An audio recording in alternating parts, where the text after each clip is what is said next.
Hi, I'm Diane Dayton with LCTV 66. We are at the beautiful amphitheater here at Longs Park in Lancaster, and this is home for the 35th annual Longs Park Art and Craft Festival. This is one place I have to go every year. It's one of my favorites. It's also one of the leading festivals in the country. We're going to find out what's happening this year because we're going to talk to the co-directors. We have Tim Ardinger and we also have Cindy Hendricks. Thank you for inviting us here today to talk about what's coming up. Oh, you're welcome. Glad to be here. It's always over that wonderful Labor Day weekend. And this year, Tim, it's going to be Friday, Saturday, and Sunday, right? Right. We're running 3 days this year, and it's Friday, Saturday, and Sunday of Labor Day weekend, so we all have Monday, Labor Day off. And we can do barbecues with all the families. Exactly. So it's a little bit earlier this year because it's August 30th, right? Right. So it just comes right at the end of the summer. The weather should be good. Should be a perfect time for an art and craft festival. What I find so wonderful about this is the caliber of talent that you get here. You have about 1,000 artists that apply to be a part of this, right? Right. We have a little over 1,000 people that applied to come to the show. They're juried by a jury of their peers and also of a community arts person as well. We whittle them down to about 210 exhibitors.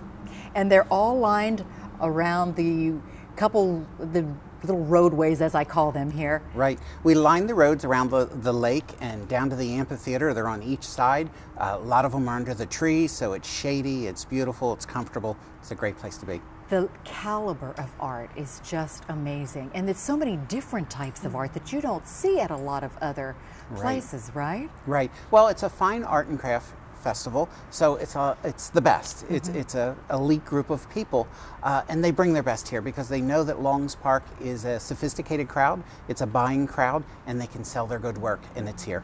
And I think what you were saying, there's artists represented from over 30-some states, right? Right. We pull from a major part of the country, which I think is really neat that people will travel so far to exhibit here at Longs Park. And when I travel for the show, attending conferences and mention just Longs Park, not even the city and state, people know the show and they speak well of it. They do. Hey Cindy, there's also some local artists that are here too, right? We're very, very pleased to be able to offer local arts, but it's not because they're local that they're actually exhibitors in this year's festival. It's because they were chosen as exceptional by jurors. Yes. Let's talk about some of these local artists that are here with the rest of the artists that are coming from different states. We have Richard, is it Carner? Richard Carner's been with us a number of years, and he's a woodworker, and he turns beautiful pieces out of really unique woods, out of some burls, and just really interesting pieces. You have to see them. Is it Mariko Swisher? Yes. And she does ceramics and has been here a couple of years at the show. Again, exceptional ceramics. I think that people will find them interesting. Paula is at Egoff, right? Painter, right?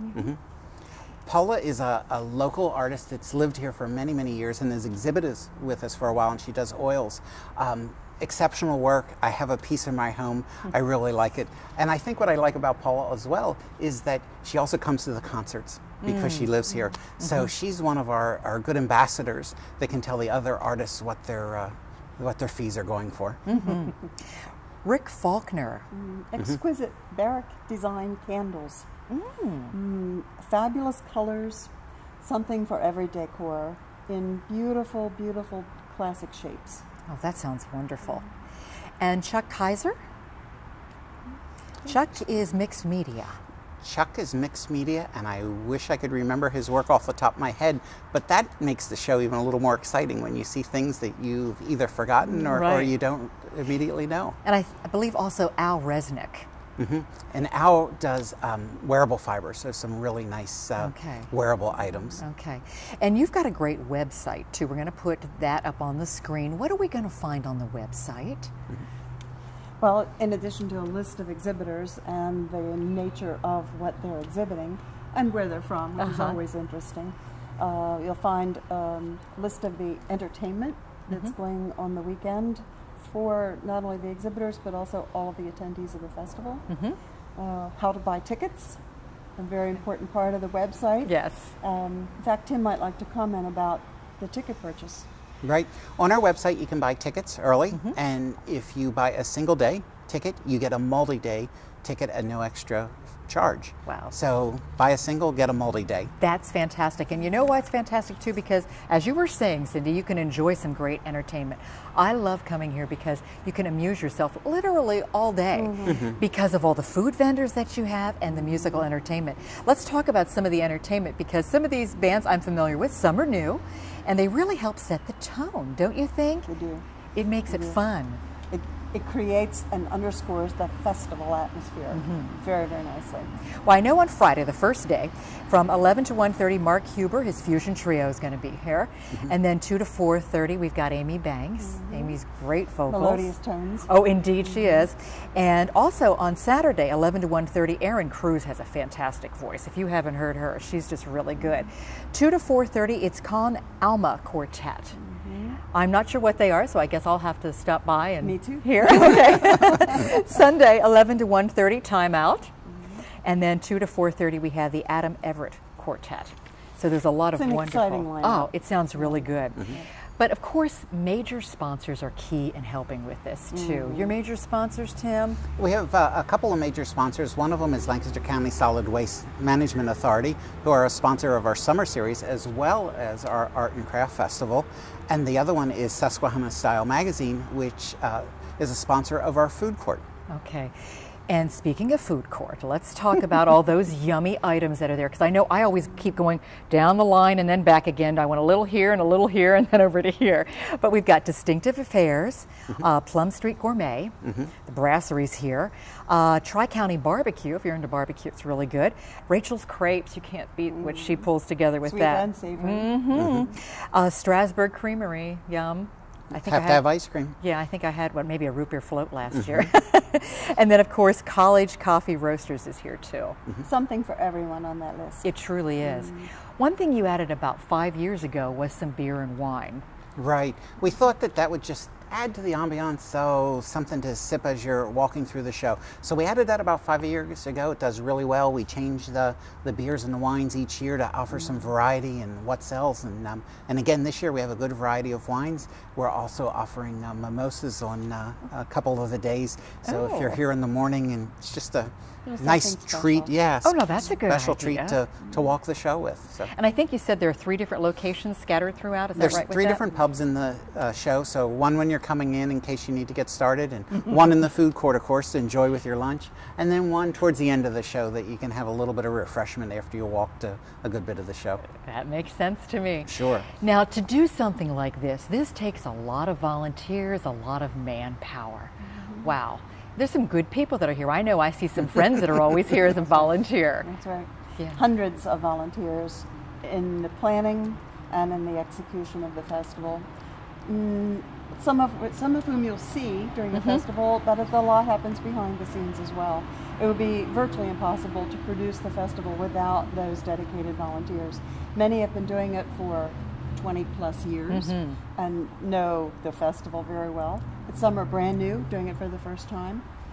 Some do 3 days of the festival. Some just come in for a few hours on one day when it suits them. So we're really grateful for the volunteers. Yeah, they're wonderful, and they always have such a good attitude. And even from the parking attendants to the people serving you. Yeah. I think they have a spirit of hospitality. They have a spirit of customer service. And they understand that we want to create an environment here that's really great for the exhibitors and for the buying public. Yeah. One thing that's key to realize with all of this, the monies that are raised, what it goes for. Tim? Well, I think the key is remembering that it is a fundraising event, and it's one of the biggest fundraising events for the Longs Park Amphitheater Foundation. So all the money that we raise here for the Art and Craft Festival goes back to the foundation, and the foundation is the organization that puts on the free summer concert series here in the amphitheater. We do a series of 13 free concerts all summer long, one each Sunday night of the summer. A couple of weeks ago we had Dolls, which had a huge crowd, and you know, the concerts aren't free to us, although they're free to the people enjoying them. So the Longs Park Art and Craft Festival pays for that. And I know some of the artists that come to this are just amazed with how beautiful this is out here. And it's a great layout. And these concerts are free. They're Sunday nights at 7:30. And where can you go and get the caliber of music that you bring in from all around the country, essentially? I know you had Greg Adams and East Bay Soul. They came in from San Francisco. Right. And that's what this art and craft festival helps bring to the community. Absolutely. Yeah. Is there anything else that we haven't covered that you might want to say before we wrap it up? Well, just an invitation to one and all to participate, to enjoy, to have a good time, to shop, and just really enjoy Lancaster's community at its finest at the end of the season. Yeah. And I'll just add that we're here rain or shine. Yep. So even if there's a little bit of rain, don't worry about it. We're here. Bring your umbrella. The artists are open, and it's enjoyable in the rain just as it is in the sun. And I can attest to that because I've been here in the rain with some girlfriends, and all you have to do is put on your raincoat, your umbrella, and you can just do your little parade, and it gives you a time sometimes to talk to the artists. It does. Too. So rain or shine, this place is fun to come to. Absolutely. Thanks so much for taking time and giving us a little information about what we're going to see this year at the 35th Annual Longs Park Art and Craft Festival. It's a great place to It be. is. Thank you. Thank you. And we hope to see you at the festival. Remember, it's over Labor Day weekend, so it starts that Friday, which is August 30th, and runs Friday, Saturday, and Sunday. Go online, get your tickets, buy daily, and you get a ticket for each day. Lots of food, lots of art, and a little bit of wine and beer if you so desire. I'm Diane Dayton with LCTV 66, and yes, there's a lot going on in Lancaster.